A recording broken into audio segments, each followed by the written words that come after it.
Hold on. Before you watch the rest of the video, I have a new site on Tippy where you can see lots of unseen videos and more. Link in the description. Don't miss out. Join the team and enjoy the video.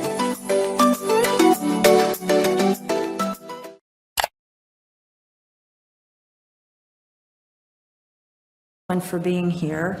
And we're going to start with George reading our equity statement.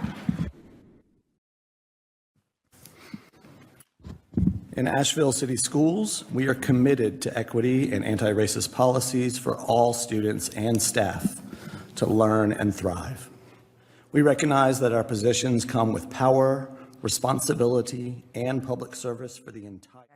You'll see in 4.4, there's an inadvertent reference to standing committees, and that should have said staff committees, which we've talked about. We all know what we mean, but it should say staff committees. And then last, when we move to closed session, just some extra verbiage. We don't actually adjourn. We just take a motion to go into closed session. So at this time, I'm going to call on Tisha Russo. She is the Magnet School Enrollment Coordinator, and she is presenting student releases on behalf of Tanya, who's on vacation.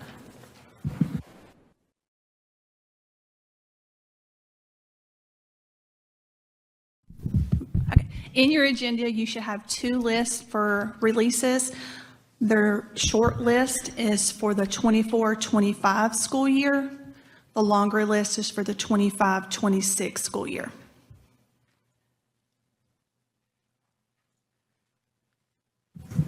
Do you have any questions about either report?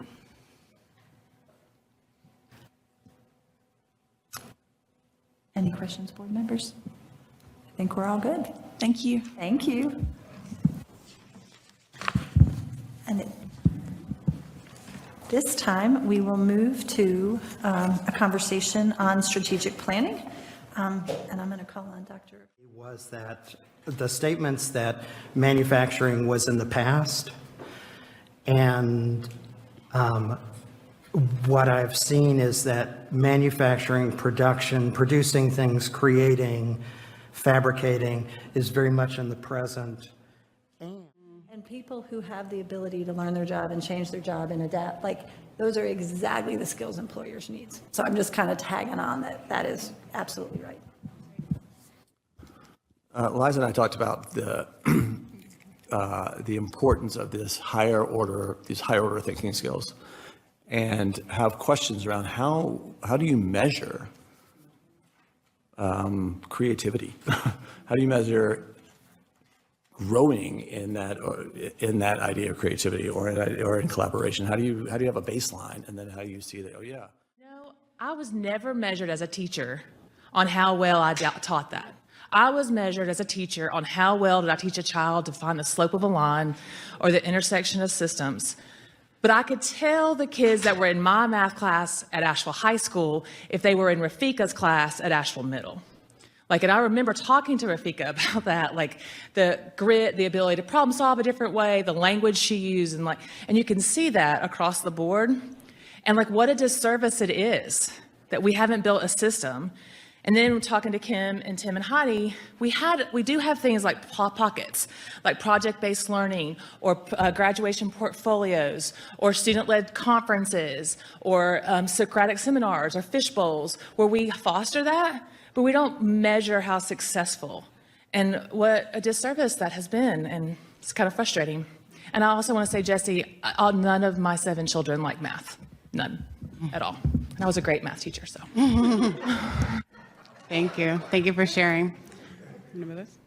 That's a great segment to our next section. Thank you. Great. Just a couple themes that pop up is that, one, how exciting that there's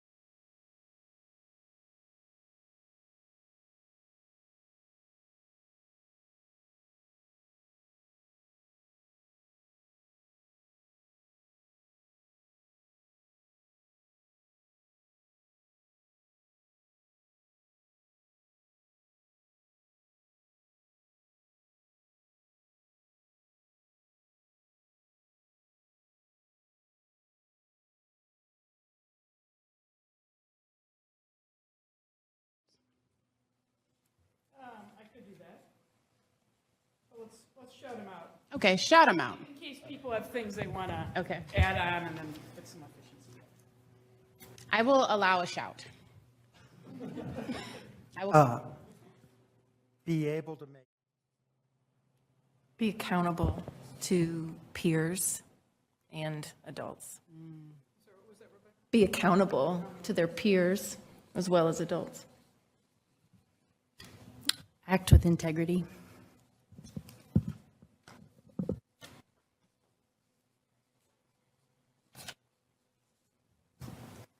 I had find a vocation.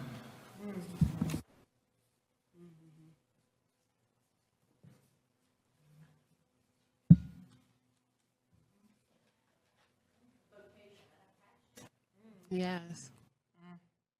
There we go. Yep. Can't miss that. Read and write.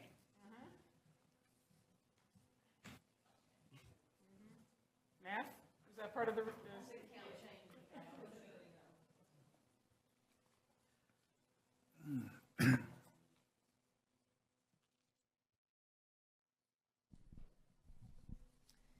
Stand up for injustices and support anyone pushed to the margins.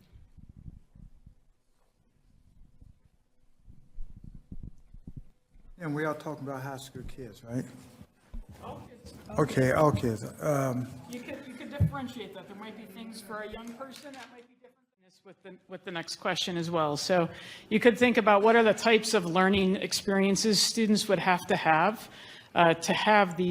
gain these types of skills. So on that board behind you, you can see in some places the idea was big. Students should know how to express and work across difference, right? So that might not be a class, that might be Definition somewhere around the 50th percentile, or is it higher or lower? So it varies by assessment in that, so that it's really determined by scale score, which is most closely equivalent to a raw score for the assessment. The percentiles are calculated based on the norm group whenever that was established for the year of the assessment. So it is roughly around 50th, 60th percentile. Next, we have policies for second read. So you've already had an opportunity to look over these for first read. Unless there's any additional questions, I can move on to the policies that are up for first read. And Kim, I just want to interrupt because I spent some time with these today, and for all of our benefit, I want to organize us on these.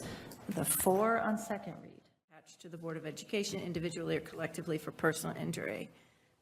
That, we got into that language.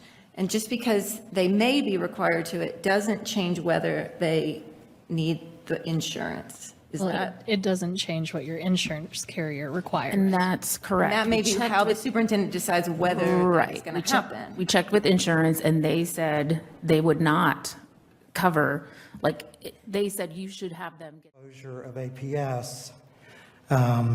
And there's some things that we could have done differently, like moving the Montessori program into another building to retain staff. But we wound up, I think we've got about 140 students who live in the ACS district or would attend a public Montessori school who are. Take a 5-minute break for folks to come back. Yeah.